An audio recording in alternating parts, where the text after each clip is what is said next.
Hi, what's up? This is Brian Pfeiffer with Surreal I'm standing here at the Flamingo, and behind me, you can kind of maybe hear some of the music, it's pretty loud, is the Flamingo Go Pool.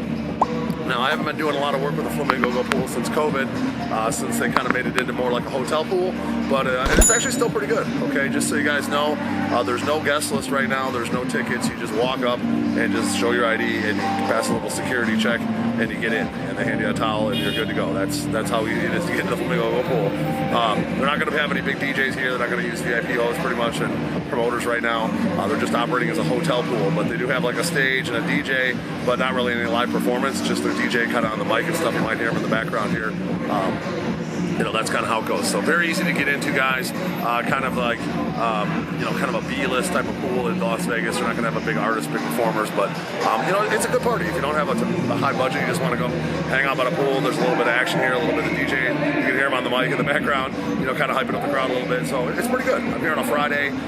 It's September. It's a nice day, and it's pretty busy. It's not slammed, but it's pretty busy. Okay. So let's talk a little bit about the bottle service here and how it works compared to maybe some of the other places in Las Vegas. I know that Maria Beach Club, another pool that operates like Flamingo, and then another pool called Venus, they operate kind of the same, different than most of the other pools in Vegas. What they do is they charge like a rental fee for like the day beds and the cabanas and the lounge chairs, and then on top of that you buy the bottle. So you pay a rental fee that's going to be you know, a fixed amount, and that's what you pay for the rental essentially for the day, and then the bottles are a little bit cheaper, okay, than like a typical pool party like a Drai's or a Wet Republic or Encore Beach. But ultimately, when you figure out the cost of the rental plus all the fees, and then the price of a standard bottle, and the tip and tax and everything, you end up paying about the same as you know, for a bottle at a daybed or a cabana as you do at like a Wet Republic or you know, like you know, Encore Beach Club or Daylight or whatever. But I guess where it makes more sense is if you do a lot of bottles, then the bottles are ultimately end up being cheaper, so you end up spending less money if you do, you know, several bottles, okay, on a cabana or a daybed or something. That's kind of where the advantage comes in. But they're going to get their money off the initial hit of the rental and the fees and all that stuff. So, you know, be prepared for kind of paying the same prices as, you know, every other pool in Vegas. It's just they do it a little bit differently with the rental fee. Okay. So let's talk about the actual sections. Okay. There's several choices for the day beds. Actually, it kind of starts out, I think there's like a couple lounge chair type things that are going to be your entry level. They're going to be on the one end of the pool. Going to be kind of quiet on that end compared to the other end. The DJ kind of faces the other end. And there's some day beds along that. Smaller pool on the other end. That's going to be like your entry level day beds. And there's going to be some other day beds on the main pool, but on the one end that kind of doesn't face the DJ. The DJ faces kind of away from them. And those are going to be a little bit lower as well. And then the primer day beds, the ones that are going to be kind of right in front of the DJ, those are going to be a little bit more. And then there's also some like regular wet day beds, and there's the ones called the wet deck day beds. Okay, I think there's like maybe 4 or 5 choices for day beds. And obviously the ones that have like their own little kind of area indented in front of them, those are kind of like the wet deck day beds. Those are a little bit nicer. You have a little bit of your own space in the pool plus the day bed. Okay, and then the prime day beds are the ones that are right kind of in front of the DJ along the main pool. That's where most of the action is going to be throughout the day. So those are obviously going to be a little bit more, and then you pay a little higher rental fee for those. And then you don't really have like a minimum spend. You just come in and buy drinks and bottles or food or whatever, and then that's, you know, that's kind of how it goes. I'm pretty sure they don't have like an actual minimum spend. I think you're just paying the rental fee, and then you just got to buy stuff on top. Okay.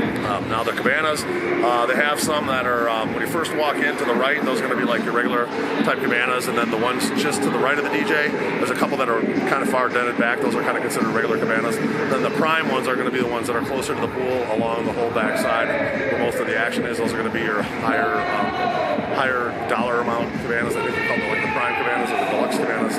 And then there's going to be some other ones that are just regular cabanas, and then they have another level that's kind of like called your backyard cabanas, which is up by that it's called the grotto bar in the back, and those are like kind of, you know, behind everything. If you want a cabana that's going to be like out of the action, a little more privacy, those are going to be the ones for you. Okay, they're going to be a little bit more less expensive, a little bit out of the action, but some people prefer that, so that's okay. But they have a nice setup here. The pool's really cool. It's like got a nice little waterfall. People hanging out under the waterfall and lounge chairs. I don't think you have to pay for those lounge chairs. They're free under the waterfall there. And then, you know, it's just a big pool, so there's a lot of people here. You can walk around, go to a couple different bars, a lot of day beds, a lot of cabanas spread throughout, and it's a nice vibe here. Okay, you kind of hear the kind of music they're playing. They're playing mostly kind of mainstream top 40 hip hop. I heard a little bit of Spanish music. This is kind of a Latin weekend out here. It's a Mexican Independence this weekend, so they're playing a little bit of that. They're playing some hip hop, a little top 40, a little EDM, kind of mixing everything up. We call that open format. So, but overall, good value. I mean, you're not going to get the top tier girls in Las Vegas probably to come to the Flamingo Go Pool, but if you want just a nice pool to hang out at with your significant other, you got a couple buddies, you want to have a big budget, a couple ladies, you want to get a pretty inexpensive day bed or cabana, you can get that here. So I guess I'll finish off the vlog here. I'm across the street now. They kind of kicked me off for using a professional camera on property, it's happened before, so I'm not that surprised. But it's just a quick video. I didn't really have any backdrop or anything, but whatever. It is what it is. Those are the rules.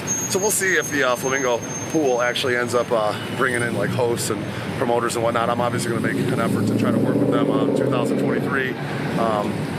Maybe sell tables or however they're going to do it. If they're not going to use promoters and hosts legally, they can if they're operating as a hotel pool, but they might be able to have affiliates. So I could potentially be a marketing affiliate. So I'm going to try to be working some deals with them for 2023. Similar situation with Venus and Maria Beach Club. These pools are just kind of operating as they just open up the doors. They don't really have much of a VIP host team. They just whoever comes. They don't really do tons of marketing. It's just kind of it is what it is. But it's not bad. Okay, it's not a bad pool party. And if your budget doesn't allow you to attend the $825 bottles at Tao Beach, then maybe this is a little bit more up your alley. And it's not bad. Okay, it's definitely pretty cool. I'd definitely like to work with them next year and try to help them fill some of the spaces. I know they're really busy on Saturdays, so probably don't need that much help on those days. But during the week and even like Friday, I saw several, a lot of cabanas and day beds still open today, and I'm sure Sundays are kind of the same way. So I mean, there is days I think could definitely use some more, people to fill those sections and whatnot. So if you like this video, make sure you subscribe to my channel, like the video, bang that notifications bell. I'm going to put my number up above, 773-459-8133. Make sure you hit me up on my cell. I'll click on the link below if you want to see the 3D map and the nice write-up I did on the Go Pool, and I'll be happy to answer any questions you might have, and hopefully help you guys out with Flamingo Pool going into 2023. I'm Brian Pfeiffer. We'll talk to you soon. Bye.